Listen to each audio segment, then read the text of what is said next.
Welcome to the Graduate Job Podcast, your home for weekly information and inspiration to help you get the graduate job of your dreams. Hello and welcome to the Graduate Job Podcast with your host, James Curran. The Graduate Job Podcast is your home for all things related to helping you on your journey to find that amazing job. Each episode I bring together the best minds in the industry, speaking to leading authors, graduate recruiters and career coaches who bring decades of experience into a bite-sized weekly 30-minute-ish show. Put simply, this is a show I wish I had when I graduated. And a very warm welcome to you for the 84th episode of the show. Now, I know it's been far too long since the last episode, and for that I apologise.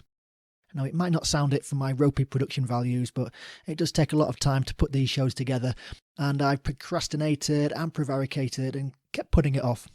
But the procrastination is over, helped by the fact that I've taken some time off from work for an extended holiday/career break around Asia.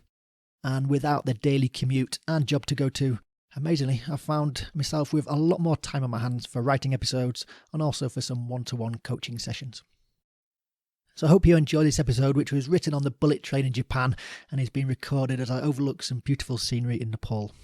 And I promise that's the last bragging that I'll be doing in this episode. Now, this episode will go live in October as the majority of graduate schemes will be opening their doors for another year. So it is a timely opportunity to point out the 4 things that you need to be doing before you start applying for a graduate scheme. Now, the links to the show notes for today's episode, don't forget to check out graduatejobpodcast.com/planning. So without further ado, let's start with point 1. Point 1 is you need to know who you're applying to. Now, to some people, this might sound really basic. To everyone, it might sound completely self-evident. Of course I know who I'll be applying to, but hear me out. Before you start applying for graduate schemes, you need to be very clear on what graduate schemes you'll be applying to. Self-evident, right? Not always in my experience. Now, from the clients I coach, some people have a laser-like focus. I want to be an accountant, and I'm going to be applying to accountancies. Fair enough. But for most people, it's not that clear-cut. They have a range of interests, a range of companies that sound great, a range of graduate roles that pique their interest, and almost too many possible graduate jobs to apply for. This is completely normal and totally understandable. But going in to start applying for graduate jobs without getting some type of clarity in this area is not going to end well. The reason is because if you aren't focused on knowing what type of graduate job you want, your applications aren't going to be very focused, and it's going to be really difficult to convince the employers that they are the special one for you. And if you can't convince them of this fact, your application is going to end up in the thanks but no thanks rejection pile. Now, I have dedicated entire episodes to exploring how to narrow down your options and find a graduate job that is right for you. Check out my episodes with John Lees, Scott Mounts, and Dr. Colby Jubenville for starters. And links to all of these episodes and a full transcript of today's episode can be found in the show notes at graduatejobpodcast.com/planning. Having narrowed down who you're applying to, before you start any applications, you need to think about point number 2. You need to be researching the chosen companies like crazy. You need to be conducting detailed research, emphasis on the detail there, into each company you're going to be applying to. You need to know when the graduate schemes open, when the graduate schemes close, what the application process involves, what the job actually involves, not what the corporate blurb says, but what you'll be doing on a day-to-day basis, what the company values are, how is the company performing financially, are they expanding, contracting, staying the same, what is their revenue model, who are their competitors, what is their competitor advantage, what are the key projects or initiatives they are currently working on, what upcoming events, graduate fairs, universities, etc. will they be appearing at? What graduates on the scheme actually have to say about working there. Now, getting to this level of detail takes work, which is why I contend that you need to focus down on a maximum of 3 to 5 companies at a time and not adopt a scattergun cut and paste approach to the graduate job applications. Now, some of this research can be done online through the corporate blurb of the websites themselves, or through specialist graduate sites like Graduate-Jobs or Glassdoor, etc. Or, of course, the business pages of the papers.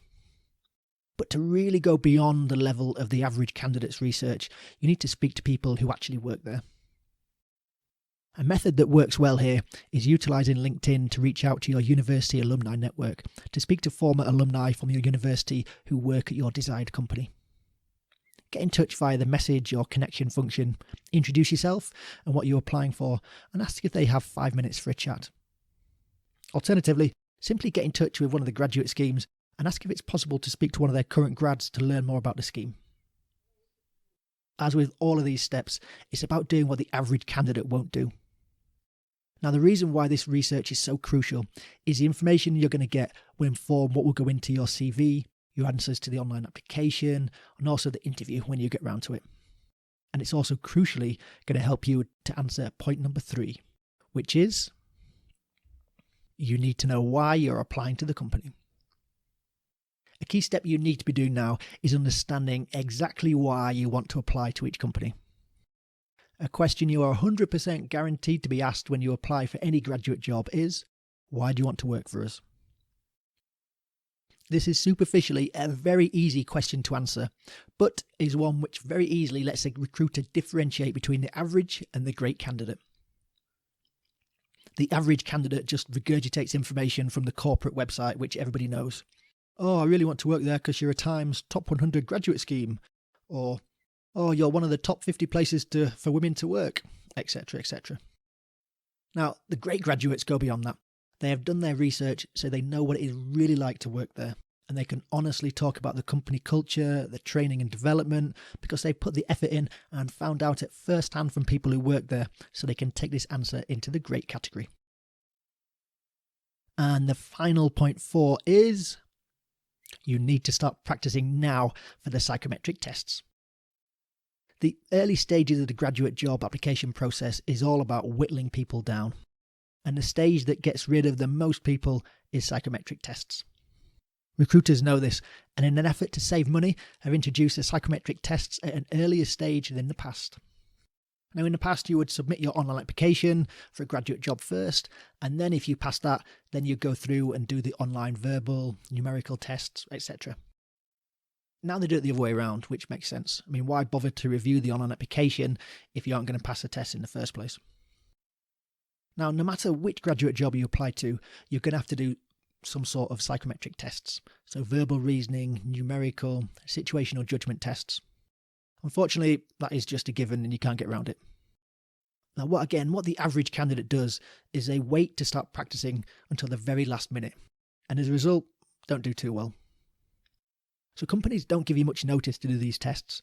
Once you've applied, they'll come back and tell you've got to do them within 3 days.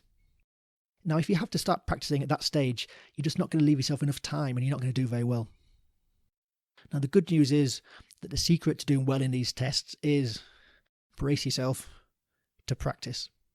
Practice does make perfect, which is a complete shocker. So start practicing now so you're good to go when you get asked to do them. There's loads of free resources on the net, but to be honest, my advice is, look, don't be cheap and pay some money. Look, as a Yorkshireman, I loathe spending money too, but trust me, this is an area where you don't want to really scrimp. The paid for sites are just so much better than the free stuff you're going to find scrabbling around in the internet. They've got so many more questions, they've got great functionality where you can check your progress, do them under time pressure, see where you're coming out against your peers, etc.